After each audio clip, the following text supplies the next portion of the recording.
Hey, good evening, YouTube, and welcome to another bonus episode of Terror Radio Podcast.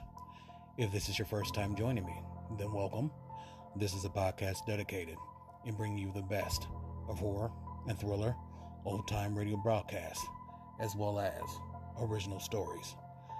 I'm your host, Keith, aka the Radio Show Nerd, and remember, next week will be the beginning of the third season of Terror Radio, as well as the countdown to Halloween, which I'm excited about. So, without further ado, this is Terror Radio. The two radio series featured tonight are The Mysterious Traveler and Beyond Midnight. Now let's do a quick rundown on each series. Mysterious Traveler was an anthology series which debuted on December 5th, 1943 and concluded on September 16th, 1952. It was directed by Robert Arthur as well as David Cogan. It was narrated by radio actor and novelist Maurice Tarpland. The radio play tonight is entitled Behind the Locked Door, and it was one of the most popular episodes of the series. It was first broadcasted on November 6, 1951. After that, we have the South African horror anthology series Beyond Midnight, and this ran from 1968 to 1970. And was produced by writer Michael McCabe. The radio play featured tonight in this series is entitled Waxwork, and this is an adaptation from a short story written by A.M. Burge, which was first published in 1931. Now, this radio episode was first broadcasted on January 31st, 1969. So, you know the drill. Sit back, turn down the lights, and listen to Behind the Locked Door, followed by Waxwork.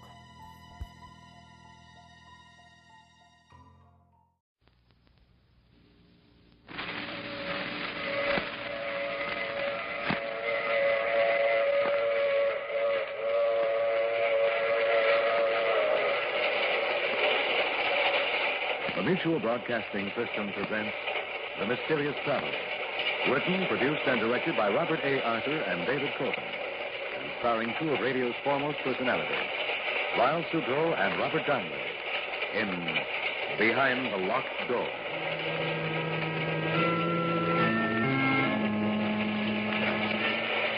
This is a mysterious traveler inviting you to join me on another journey into the realm of the strange and the terrifying.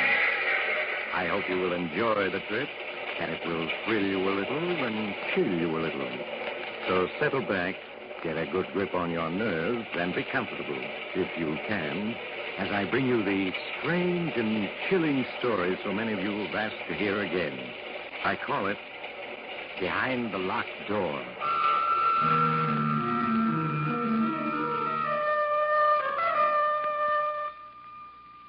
Our story begins in the beautiful mountain region of Lake Mead, Arizona. A convertible car is speeding along a deserted road which winds through the mountains. The car slows down, turns into a dirt road. A few minutes later, it comes to a stop before a small mountain lodge. Kathy Evans, an attractive girl in her early 20s, gets out of the car, runs up the steps of the lodge to the front door. She knocks impatiently, looking about anxiously.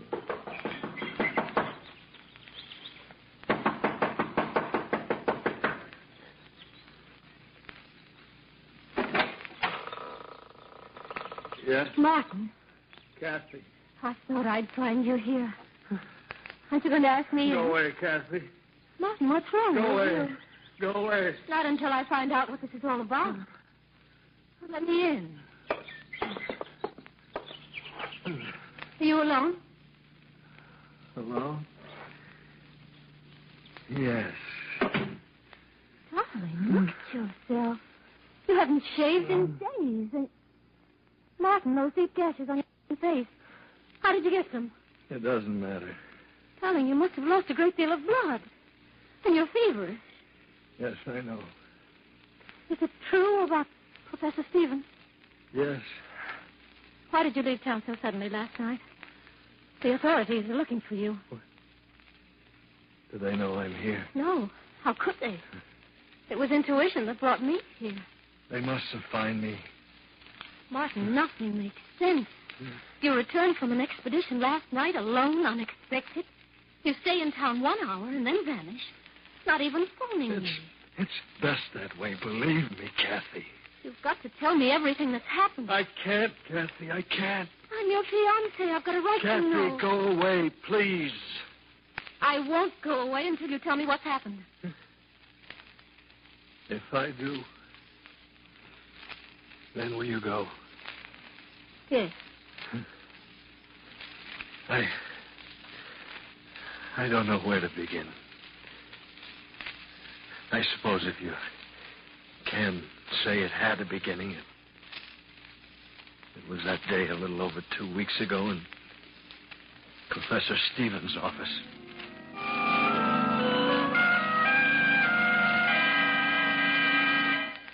Come in, Martin. Come in. Have a seat. Thank you, Professor. Martin, how would you like to go exploring with me for, say, 10 days, 2 weeks at the outside? Exploring where? The Vermilion Cliffs along the Colorado River. I found some wonderful Aztec pieces there last summer. One large cave I stumbled on proved to be a veritable treasure trove. Yes, I've seen those Aztec pieces in the University Museum. Now, the Vermilion Cliffs still remain largely unexplored. I'm sure that we could turn up many more objects of interest. It certainly sounds intriguing. The only reason I hesitate, Professor, is because of Kathy. Oh, I'm sure she'd give you a 2-week leave of absence. Yes, I suppose so. How many of us would go?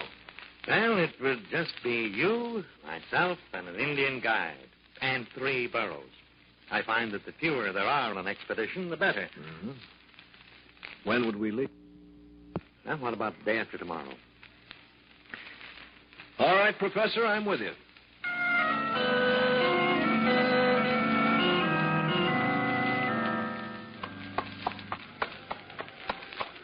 So these are the Vermilion Cliffs, Professor. Yes.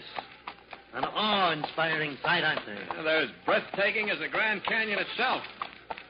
I had no idea they towered so high. Yes, they make you realize just how insignificant man really is. Yeah. Now, this region is so desolate, Martin, that it's all but unexplored. That's why I'm drawn to it time and time again. Yes, I can understand that. It represents the challenge of the unknown. Careful, Martin. You'll get the exploring bug. Oh, I've already been bitten, Professor. Well, if you're going to be an explorer and an archaeologist, I'll have to start teaching you the fundamentals of the profession. Sam, it seems like a good spot. We'll camp here for the night.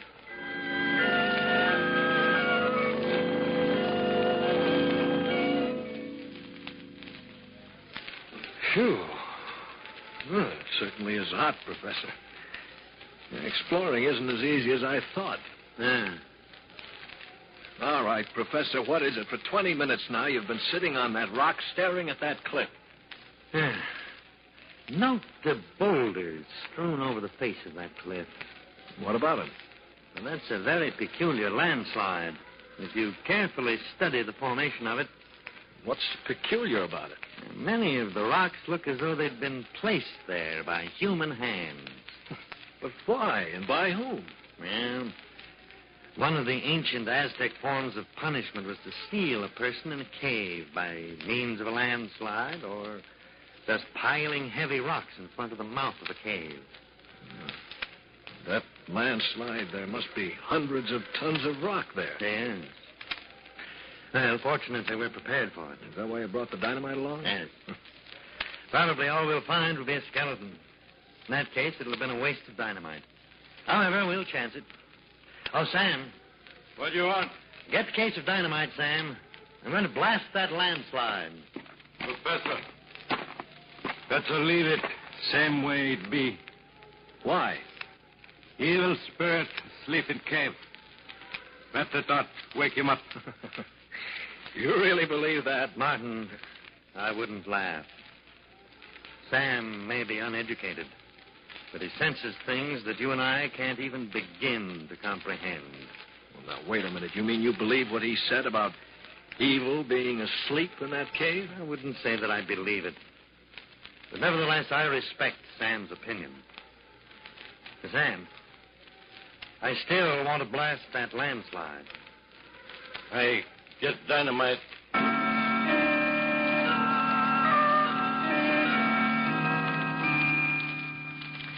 Keep your head down, Martin. When I set that dynamite off, there are going to be a great many rocks flying around. Don't worry, Professor. I've got cover. Sam, you ready? Yes, Professor. All right. Here goes.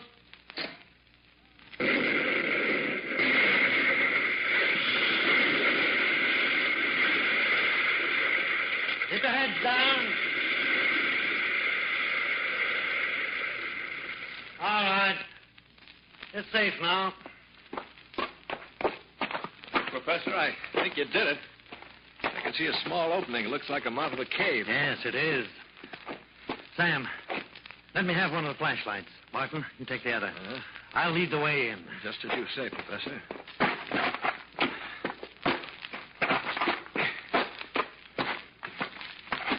Here doesn't seem too bad in here. Yes, it's all right. Yeah, what's that noise? Just rats scurrying around. Oh. Certainly a huge cavern. Look at that ceiling.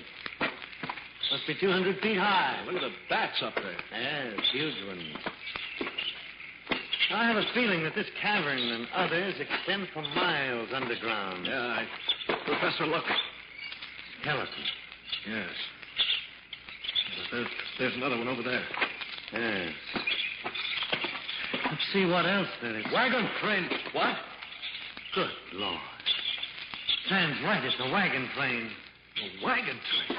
Yes. But there are at least 30 or 40 wagons in this cavern. Look. Skeletons of horses.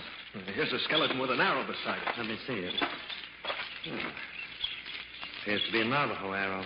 What do you think, Sam? Navajo. Professor, this wagon train, what's it all mean?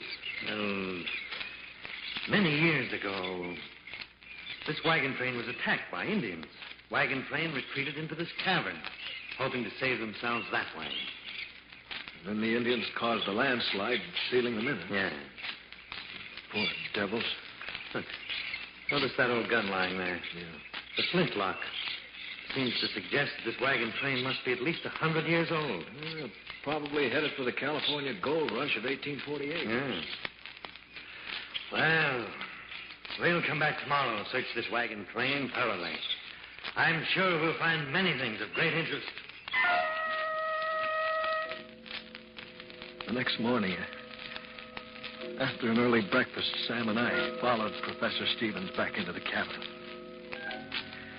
We spent the morning investigating the trunks and boxes we found on the wagons. And among the moldy clothing and 101 household articles, we found faded letters and newspapers which showed the wagon train had crossed the Mississippi in the summer of 1849, headed west for California and gold. We finished rummaging among the effects of the wagons, and the professor suggested we explore the cavern. We followed him from one cavern to another, each varying in size. Now and then the professor would stop to mark our trail, for the caverns were honeycombed with countless passageways. How far do you think we've come, Professor? I should say we're about a mile from the wagon train. Huh? We'll go back a few more minutes. We go back now. This place evil. Now, Sam, if there are ghosts here, they're only the ghosts of the people in the wagon train. They wouldn't harm us. I tell you, evil. Feel it. All around. We'll go back. We'll go just a little further and turn back. Professor, wait a minute. What is it, Martin? I think I hear running water. Yes, you're right. Come along. We seem to be getting closer. Yes. Evil all around us. Can't be much further. Well, there it is. Yeah. It's a small river. Look how swiftly it's flowing. This probably flows for miles underground and empties into the Colorado River. Say, Professor, here along the bank, there's a tremendous pile of fish bones. Yes, so there is. Look. Well, there are even more on the other side of the river. What do these huge piles of fish bones mean? It's very strange.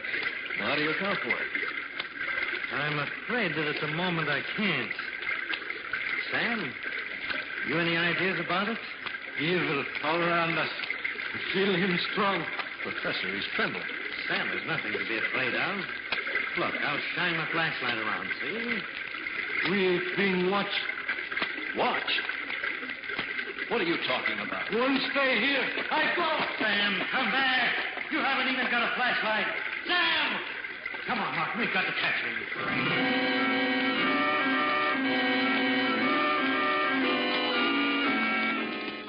Sam! Wait for us. I can still hear his footsteps. We've got to catch him.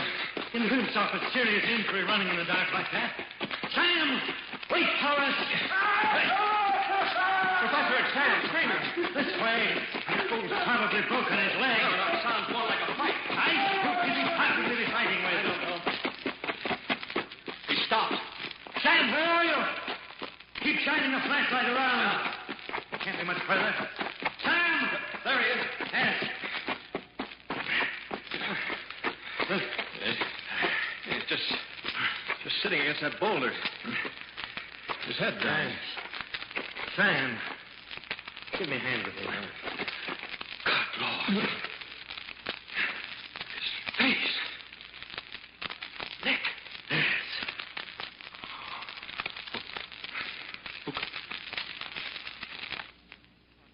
I have a theory. But it's so incredible that I can't bring myself to voice it. Tell me. Well, you'll think I'm insane. Tell me. What if the people of the wagon train, or rather their descendants, are alive here in these huge caverns? Well, that's impossible. Why? Picture what happened the day the 150 people or so were sealed into this mountain by the Indians. What would have been the first thing they'd have done? Tried to dig their way out. Exactly. They start digging and find there are 100-ton boulders blocking the entrance, and they have no dynamite. They're forced to give up. Yes? They spend days looking for another way out, fail to find one. The day comes when all their food is gone. Starvation sets in. All right. Then that would mean they would all die. Not necessarily. The strongest of them stumble along in the darkness and find the underground river. They catch an abundance of fish and are able to survive. The huge fish bone piles along the river. Right.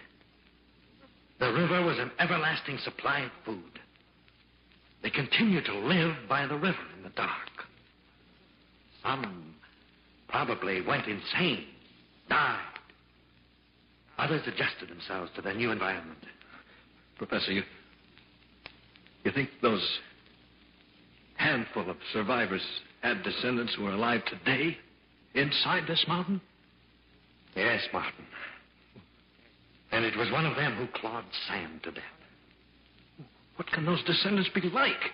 Being born and living in darkness. I can only guess. I should imagine they'd be blind or near to it. But their other senses would be remarkably developed. Their physical appearance. I don't know. It's all like a nightmare. A nightmare you can't awaken from. What's to prevent them from attacking us? Our flashlights, for one thing. I'm sure light frightens them, just as fire frightens animals. Fortunately, I have a revolver. Well, we better move on. Wait a minute. What about Sam? There's nothing we can do for him now. Come along, Martin. We must find the trail I marked so that we can get out of here.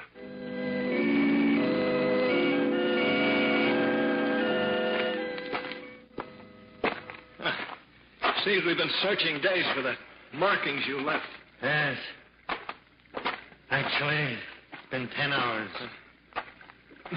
Listen. What? The river. Yes. Yeah. Come along. Once we reach the river, we'll be able to pick up the trail I'm on. Well, we're getting closer. Yes. There it is. Here we are. Look, Martin, there's my marking on the passageway. We found the trail. Yes. Martin, 2 a.m. We'd better rest for a few hours. We're both too exhausted to go on right now. One of us stand guard, and the other sleeps. All right. I'll set up the first hour. Thank you, Martin. Keep your flashlight on. Don't worry. I will. In a matter of minutes, the professor fell asleep, and I sat on guard, flashing my light slowly around the huge cabin. I looked at my watch, and the seconds seemed like minutes, and the minutes like hours. My eyes grew heavy, and I finally dozed off.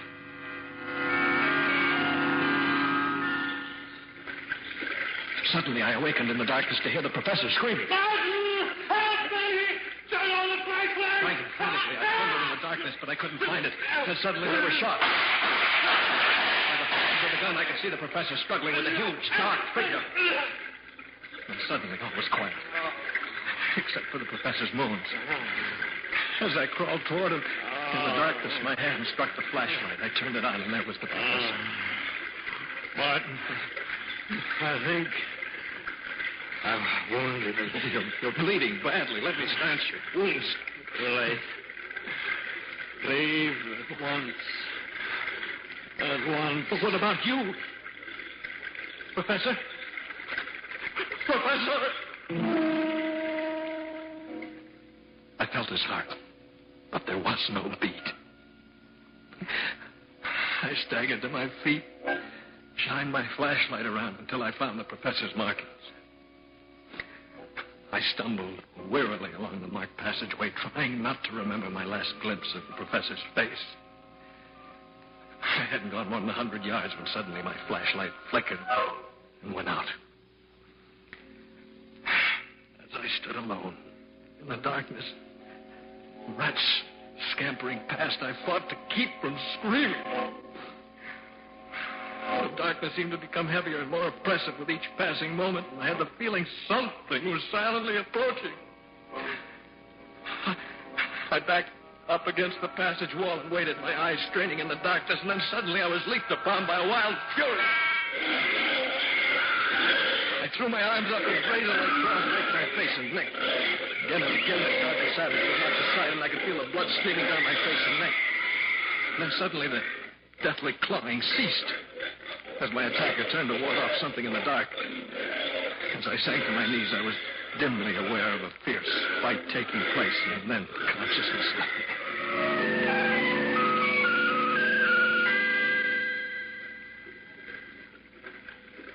Later.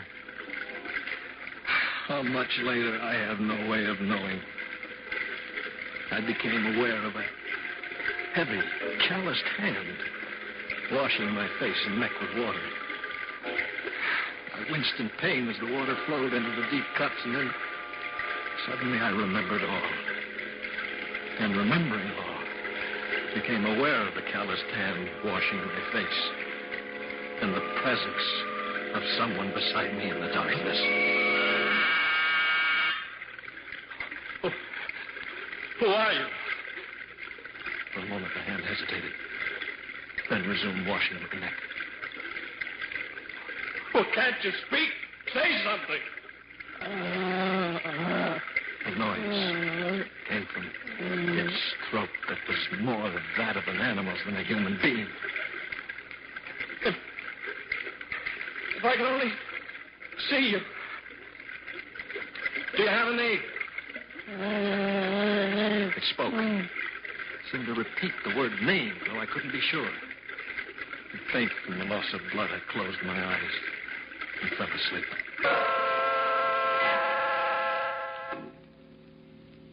When I awoke, my face and neck felt stiff and painful. It seemed to sense I was awake, for as I opened my eyes and stared into the darkness, it came to my side.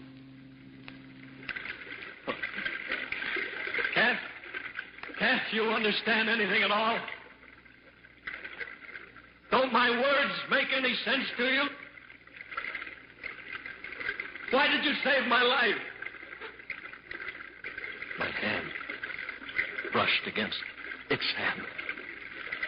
And I could feel the sharp, claw-like fingers on it.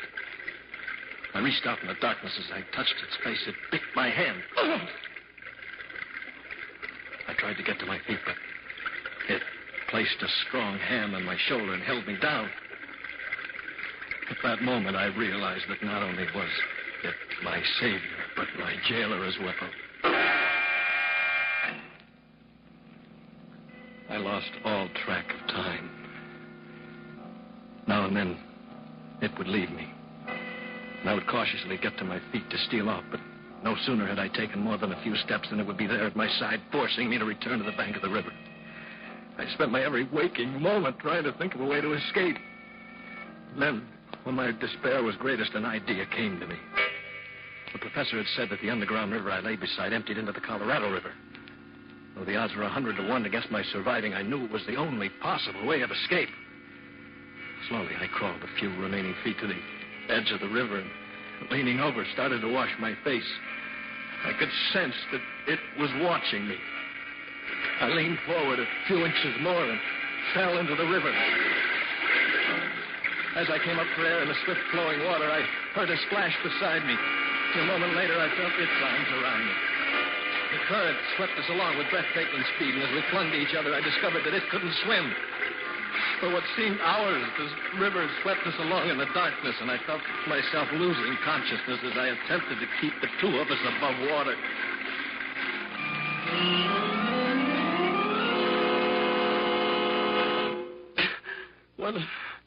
When I regained consciousness, Kathy, we were both lying on a sandbar in the Colorado River, and the sun was beating down on us. Darling, you're delirious from your wounds. You need a doctor. I wish it were simple as all that. You're feverish. You need care. Go away, Kathy. Go away. How can I? Leaving you alone like this? Don't you understand? I'm not alone. She's here. She's here? Yes. Didn't I tell you? It turned out to be a she. You're out of your mind. You don't know what you're saying. I first saw her that first time. Lying unconscious on that sandbar, my first instinct was to leave her there, but how could I? She had saved my life in the cavern and then jumped into the river when she thought I was drowning, even though she couldn't swim herself. Martin, I want you to get a grip on yourself. Just as I was dependent on her in the dark, she's dependent on me in the light. She's blind. She can't speak, yet she... Stop talking like that. You can't believe it's true, can you, Kathy? Neither could I at first. What are you staring at? Huh? Is there anyone in that bedroom? Well, I'll soon find out. Why is the door locked? She's in there. Martin, you're sick. You don't know what you're saying. I'll prove to you there's no one in that room. It's just your imagination. Give me the key to the door. Kathy, Give it to me. Thank you. Perhaps when you see the room is empty, you'll be willing to return to town for medical treatment. There. I told you.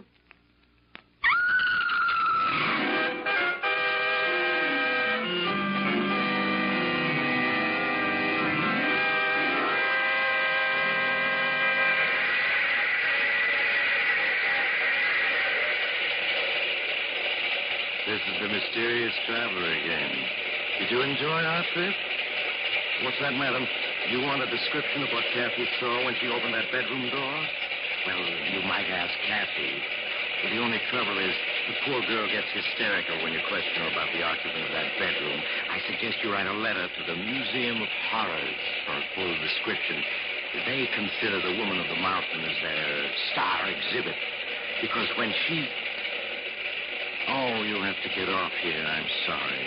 I'm sure we'll meet again. I take this same train every week at this same time.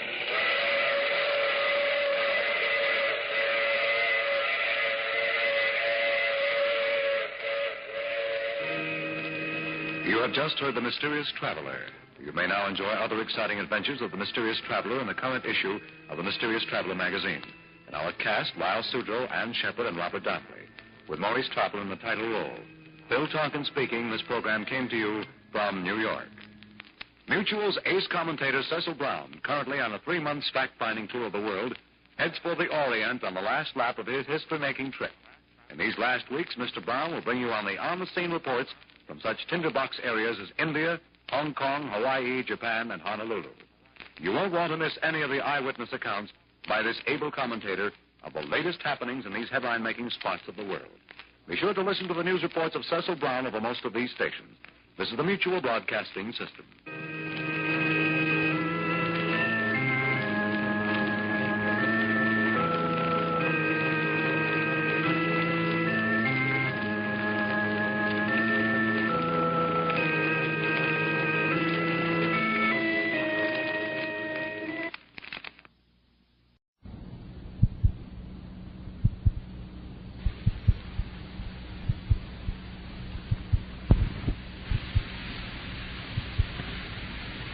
Past 9.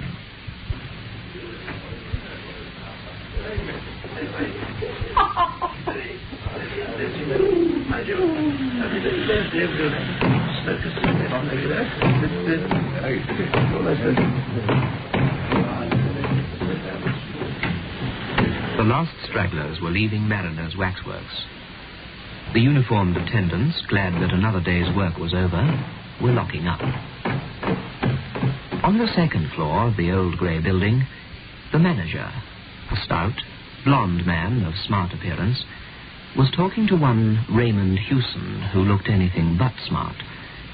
His clothes, although good once, were showing distinct signs of their owner's losing battle with the world.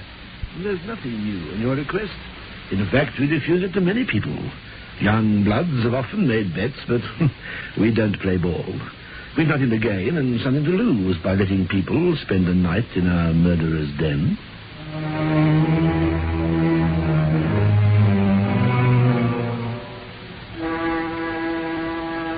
A night in the murderer's den. That's what Raymond Hewson, the man in the shabby clothes, was after. Why? You'll find out. The Waxworks. I must earnestly beseech you not to listen to this Beyond Midnight alone.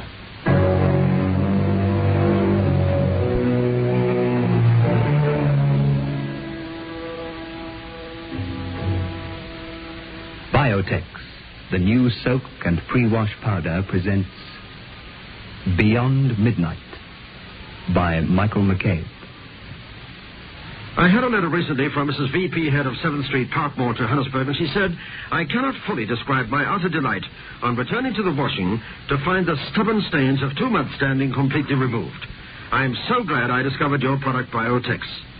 And now Mrs. J. Longman of Cambridge, West East London, wrote to say, just a word of thanks for your new soak and wash powder, Biotex.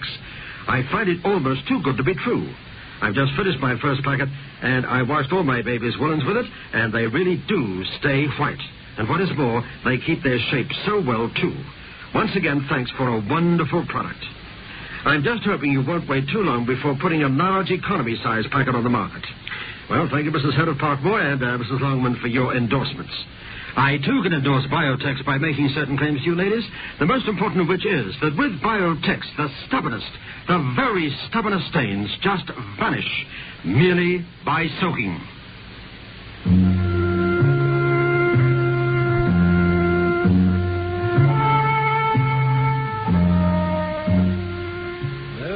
certainly have nothing to gain. If I allowed it and let some young idiot lose his senses, what would be my position? But, of course, your being a journalist somehow, that alters the case. Well, I suppose you mean that journalists have no senses to lose. No.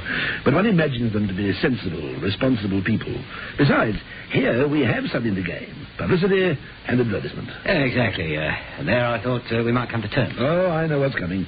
You want to be paid twice, do you? It used to be said years ago that Madame Tussauds would give a man £100 for sleeping alone in the Chamber of Horrors. And I hope you don't think we've made any such offer. Now, what's your paper?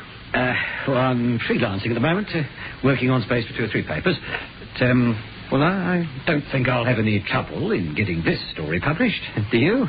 Morning Echo would use it like a shot. A night with Mariner's murderers. No live paper could turn it down.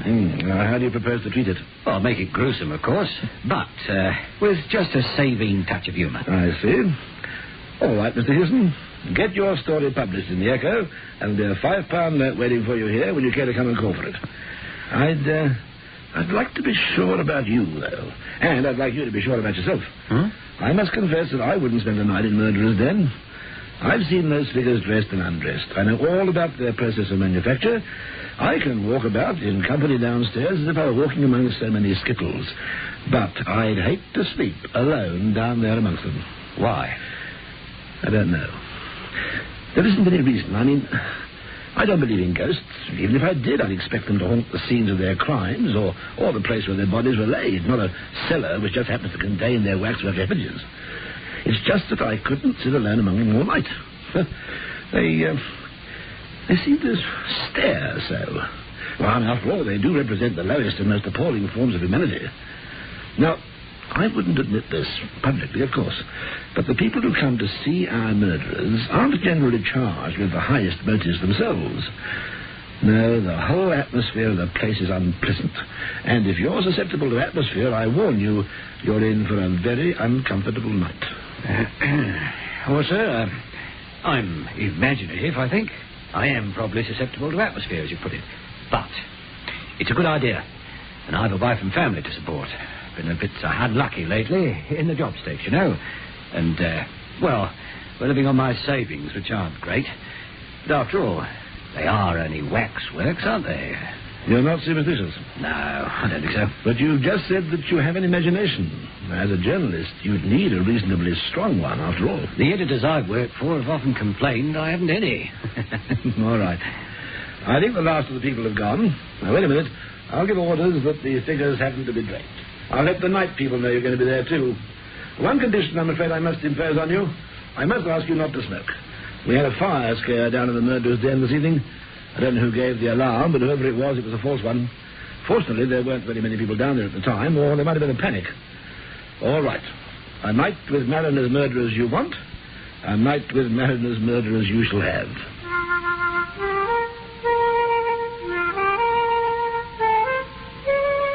In the passage at the bottom of the stairs were a few preliminary horrors. A rack taken from a medieval castle, relics of the Inquisition, branding irons, thumbscrews. Beyond was the passage into the murderer's den.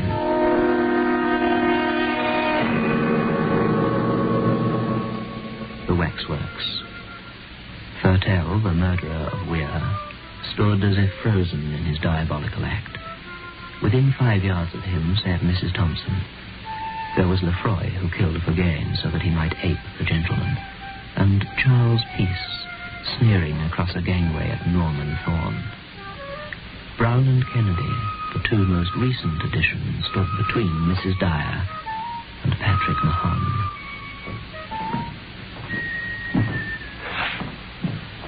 Oh, no, that's Crippen.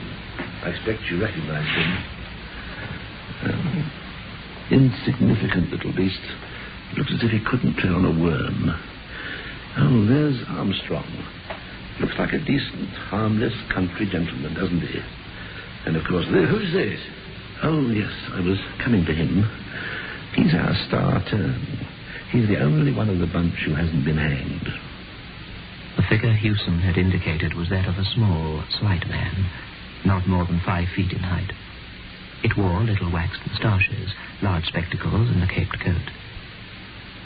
There was something so exaggeratedly French in his appearance that it reminded Hewson of a stage caricature.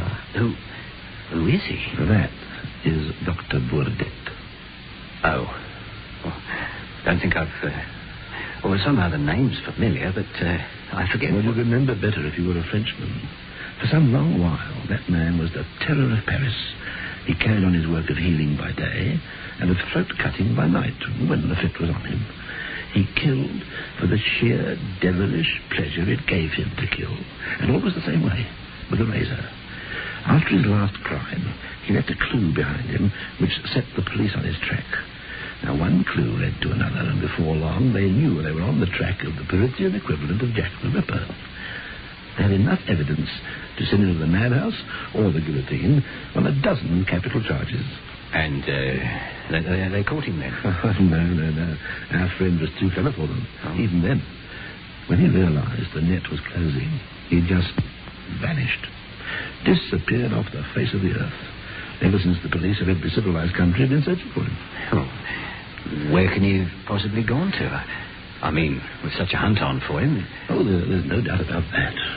Did himself in, obvious. But in such a way that prevented his body coming to light. Now, 1 or 2 crimes of a smaller, though similar nature have taken place since he disappeared, but he's believed to be dead. The experts think the crimes, in a sense, are, the actions of imitators. Look at his eyes. Yes, that little figure's a masterpiece. You find the eyes bite into you, don't you? Sort of, yes. Well, that's excellent realism, then. What do you mean? Mesmerism. Pardon? Bourdet practiced mesmerism. He was supposed to mesmerize his victims before dispatching them. Oh. Indeed, had he not done so, it's difficult to believe how so small a man could have done his ghastly work. He's very small, isn't he? Doesn't look very strong or anything. Well, there were never any signs of a struggle. There's an armchair here for you, Mr. Hewson. It's the best we can do for you, I'm afraid. I hope you'll be able to get some sleep. Mr. Hewson. Mr. Hewson. You know... I thought... Yes? Well, I thought, just then, I thought I saw, the doctor, Bourdet, well, silly, but, well, I thought I saw him move.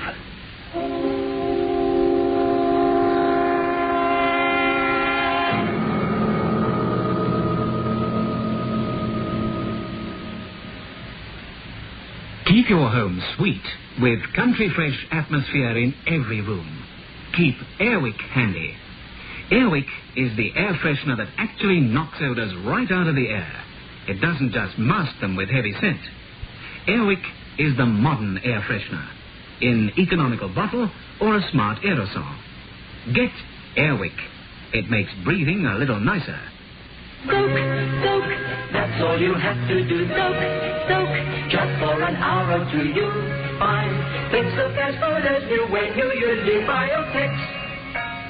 With amazing new Biotex, the stubbornest stains will vanish. Yes, vanish clean away. Just by soaking your laundry overnight in cold water, or for an hour or two in warm water, or by pre-washing it quickly in your washing machine. Get amazing new Biotex today.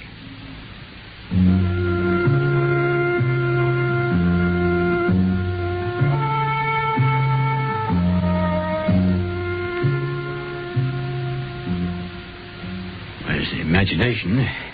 Silly, but... Well, I could have sworn... Just for a second. You'll have more than one optical illusion before the night's out, I'm afraid. But you won't be locked in. You can come upstairs when you've had enough of it. There are watchmen on the premises, so you'll find company. But don't be alarmed if you hear them moving about. I'm sorry I can't give you any more light, but all the lights are on. For obvious reasons, we keep the place as gloomy as possible. Yes. And now I think you'd better return with me to the office for a tot of whiskey before your night's vigil,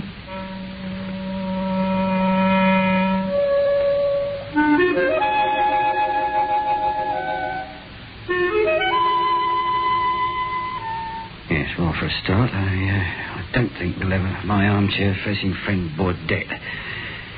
Yeah, I think I like him a lot less than the others.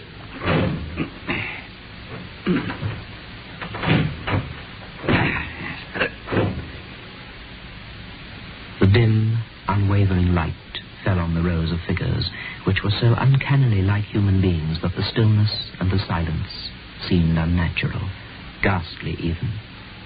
Hewson missed the sound of breathing, the rustling of clothes, the 101 minute noises one hears when even the deepest silence has fallen upon a crowd.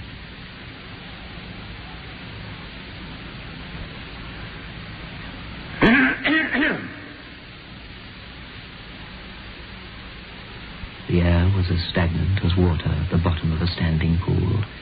Not a breath in the chamber to stir a curtain or rustle a hanging drapery or start a shadow. Must be like this at the bottom of the sea. Have to work that into the story somehow. Like the bottom of the sea. Sinister lot, I must say. Even Armstrong doesn't look quite such a harmless country gentleman now. Still, they're only waxworks. All would be well, thought Hewson. Yet somehow, what prevented him most of all from feeling absolutely comfortable was the knowledge that Dr. Burdett was directly behind him. He knew, in fact, that the little Frenchman's waxen stare was directed at the back of his neck. He itched with a desire to turn round. Come on.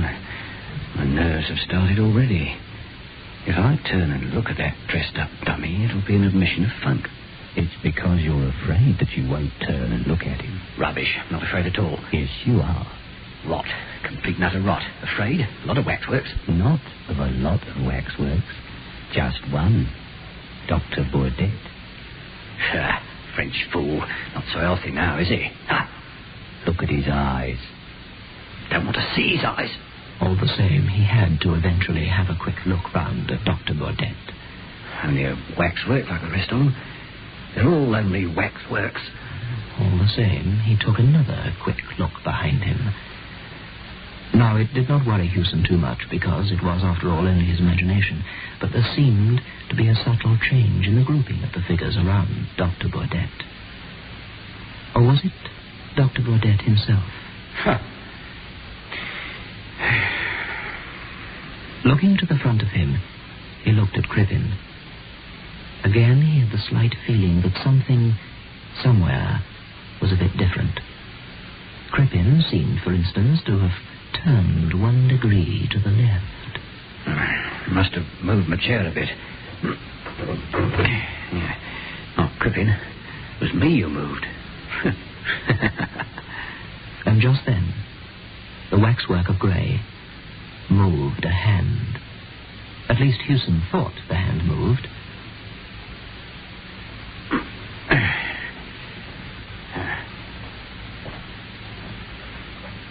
Just for his own peace of mind, Raymond Hewson gave the waxen figure a little poke. Wax. No more, no less. Lifeless, lifelike wax.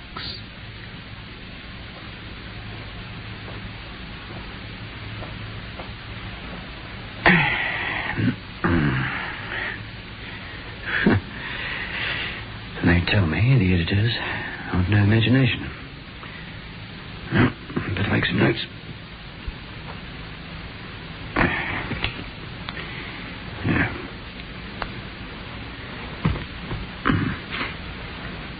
Deathly silence. Yeah. Unearthly stillness of the figures. And then he turned suddenly and looked over his right shoulder. He had neither seen nor heard a movement, but it was as if some sixth sense had made him aware of one. He looked straight into the vapid countenance of Lefroy, which smiled vacantly back as if to say, "It wasn't I." Of course it wasn't you. Wasn't any of you. And then he looked back, and Crippen seemed to have shifted his position slightly. Can't trust that little beggar. Can't trust any of them. Once you take your eyes off them, they move. Not good enough, this isn't. I reckon I'm going. Not going to spend a night with a lot of waxworks who move when you aren't looking at them.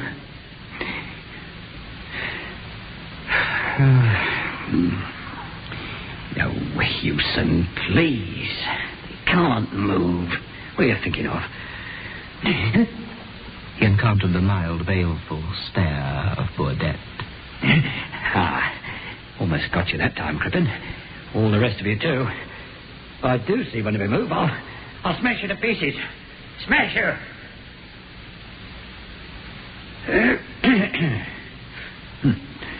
Experienced enough already to write my story. 10 stories for that matter. Yeah. Morning Echo. Wouldn't know how long I'd stayed if I cleared out now. As long as the story's good. Yes. That watchman up there. He'd pull my leg all right. And perhaps the manager wouldn't give me the $5 or $2. Find out all right how long I was here from the watchman. Rose will laugh about this, I tell her. You asleep, Rose girl, or awake thinking of me? Can't have Rose laughing at me. Kids will pull my leg too. Yeah. Nothing worse than... Worse than having... Someone's breathing.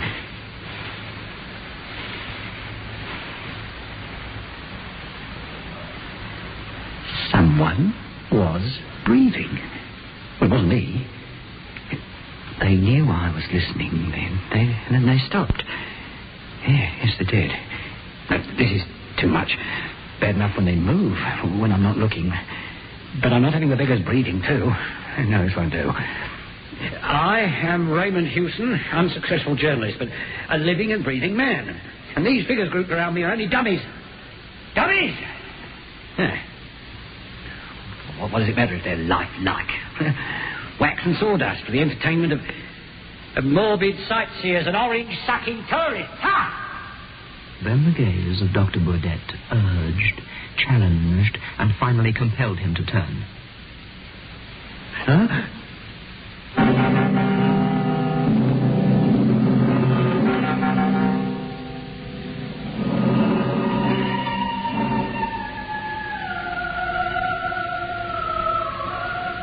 Hewson stared into those dreadful, hypnotic eyes. His own eyes were dilated, and his mouth, at first set into a grin of terror, lifted at the corners into a snarl. You moved, blasted. Yes, you did. I saw you. I saw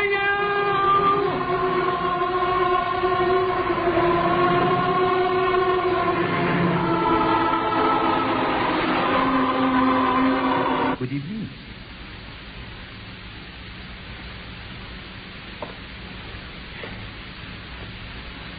Dr. Burdett's movements were quite leisurely.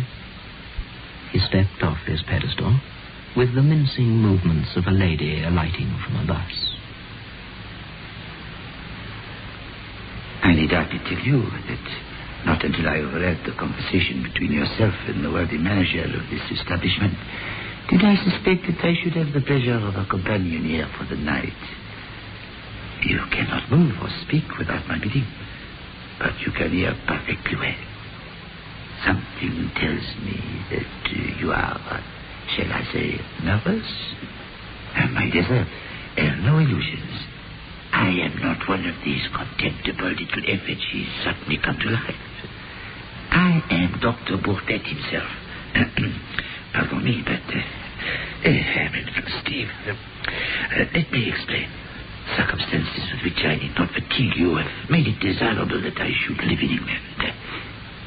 I was close to the building this evening when I saw a policeman regarding me, thought too curiously.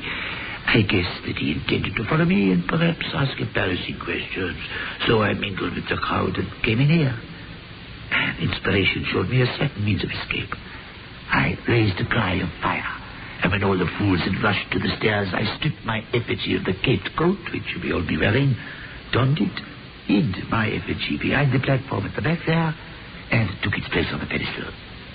I own I have spent a most fatiguing evening. The world is divided into collectors and non-collectors. The collectors collect anything according to their own individual tastes. I collect throats. And the doctor regarded Hewson's throat with interest mingled with disfavor. My activities of late have been curtailed. I am glad, though, of the pleasant opportunity of gratifying my somewhat unusual whim. I should never have selected you from choice, of course. No, I like men with thick necks. Thick red necks. This is a little French razor. The blade, you will observe, is very narrow. It does not cut very deep, but deep enough. In just one little moment, you shall see for yourself. I shall ask you the little civil question of all polite barbers. Does the razor suit you, sir? You will have the goodness to raise your chin a little. Thank you. And a little more. Just a little more. Thank you. Merci, monsieur. Merci. Merci.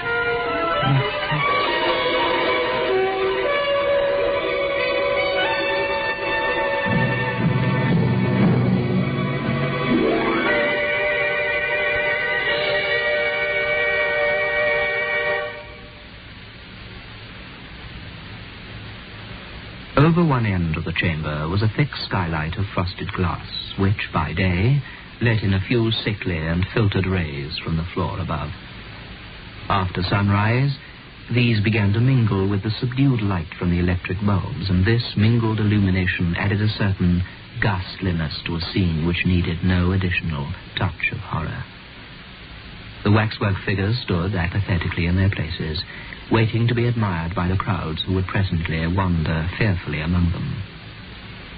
In their midst, in the center gangway, Hewson sat still, leaning far back in his armchair. His chin was up-tilted, as if he were expecting to receive attention from a barber, and although there was not a scratch upon his throat, nor indeed anywhere upon his whole body, he was cold and quite dead. His previous employers were wrong in having him credited with no imagination. Dr. Baudet, on his pedestal, watched the dead man unemotionally. He did not move, nor was he capable of motion. But then, after all, he was only a waxwork.